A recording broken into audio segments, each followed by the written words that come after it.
65वटा केटी हेर्दा देखाउँदा मन पराएन 66वटा देखाउँदा बल्ल 66को नानी बिहारेको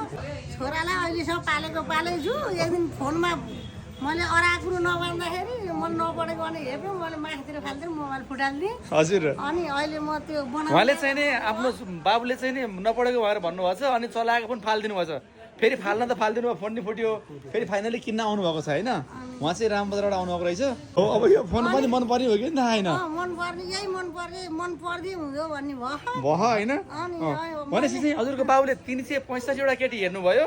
365मा मन पराउनु भएन 66मा बल्ल मन पराउनु भयो बिहे गर्नुभयो अनि छोराछोरी पाउनु भयो होला छोरा नाति पाउनु भयो हजुर भाग्यमानी नि त 2 वर्षको नाति छ बुहारीले अहिले मेरो लिसुला 40,000 कमाउँछ हजुर छोराले के गर्नुहुन्छ अनि छोरो घरै बसेर सुती खान्छ मोबाइल हेरे गरेर मोबाइल फाल्दिएको फालिदिनु भएको है कति वर्षको हुनुभयो छोरा हजुरको छोरो 34 वर्षको लाग्यो